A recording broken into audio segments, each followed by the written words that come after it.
Yo, what's up guys? Kate Pinoy again. I cannot speak Tagalog anymore because of Ares. Joke lang mga ulol, mga poster. So guys, may nagpadala na naman sa atin ng isang product, no? Salamat sa tiwala. Ayan, no? Ang laki ng packaging niya. Hey! Diba? Tingnan natin kung ang nagpadala sa atin, guys. Siyempre, nag-iisang Suck It PH or Suck It Philippines. Yan, nakita-kita nyo naman. Street made, di ba? Tawag sa ganito, funny pack eh, di ba? Funny pack. Pero hindi naman nakakatawa to eh. Pero funny pack ang tawag sa kanya. Yoko na to, pangit na yoko na to. Matanggal. Ano to eh? MTV na Beavis and Butthead. Pero yoko na to, pangit na yan. Siyempre sa akin, PH na tayo, napakaganda, no? Salamat kay Sir Nognog DGK, ang owner, CEO ng Sakit PH. So guys, kita-kita nyo naman, napakaganda ng quality. Hindi nyo nakikita, syempre ako lang, ako may hawak eh. Military green guys, tapos funny pack din siya, tapos na-adjust siya, tapos merong ganito, hindi ko alam tawag dito, pero quality talaga siya guys. So tignan natin ang loob niya. Yan guys, meron siyang di ba military green tapos neon green yung loob niya, yung unang packet niya, no? At meron siyang kasamang stickers. Meron siyang kasamang 1 2 3 4 5 6 7 8 9 11 12 13 14 15 16 17 100. Meron siyang kasamang 100 na stickers. Salamat Nognog DGK. Tapos meron pa pala siyang isang packet dito sa loob, oh. Diba? Ang ganda. Ang laki din. Lagay ng mga illegal. Hindi, joke lang. Ano yan? First, the second packet. Ang ganda nung second packet niya kasi gawa siya sa yellow-green. Gawa siya sa yellow-green. Kulay yellow-green, no? Diba? Ang ganda. Amoy natin. Amoy bago. Amoy kush. Hindi, joke lang. Bawal yun, ha? Ganda. Tapos, ayun, yung tignan natin yung ano niya, yung third packet niya, guys. Third packet. Kulay white. Uy puta, may kasamang cellphone. May kasamang cellphone, no? Ito ba to? Kaso naka-password. May password. Hindi maano. May kasamang cellphone, no? Wow, wow. Ayoko na to sa akin. Ito na lang. iPhone yata to. Parang iPhone to, di ba? Wow.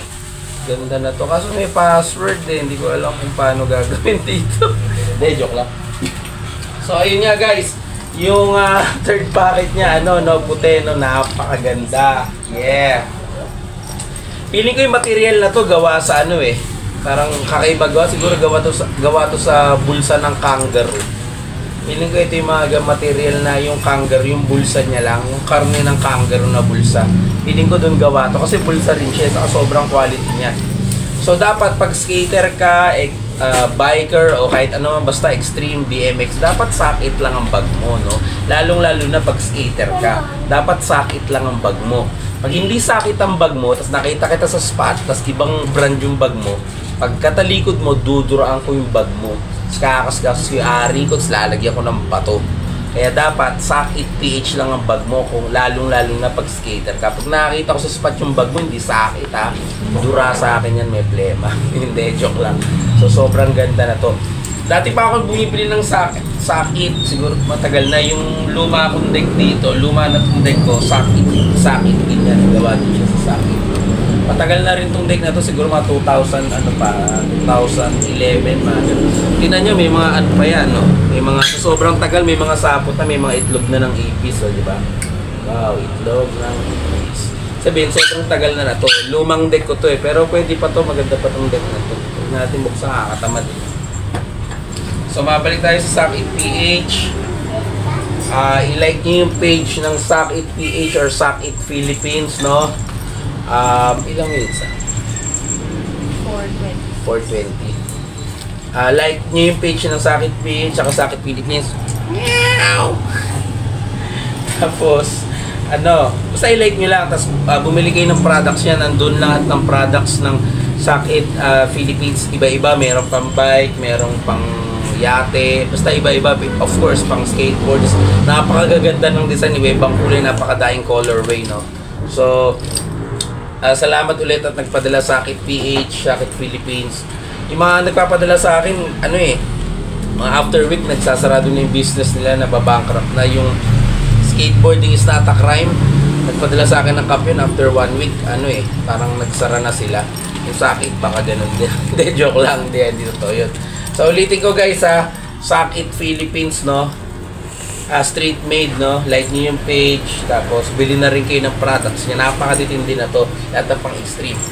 Parang may iba pang kasama dito sa niya. Ay, try ko nga. Diba? Angas, Gar. Napaka-angas. Ay, meron pa pala iba dito. Kasama. May kasamang kuting. Sino ka ba nga? Ito. Meron pa isa. Nog, ano to? Ba't may kasamang mga kuting dito? Pinadala pa ako ng kuting, ha? Loko ka. Ganda, no? So, yun lang, guys, no? Sakit Philippines, Sakit PH, ang #1 bag sa Philippines, no? Pag di ganito bag nyo, dudura ako yung bag nyo. Tandaan nyo yun, ha? Bye-bye.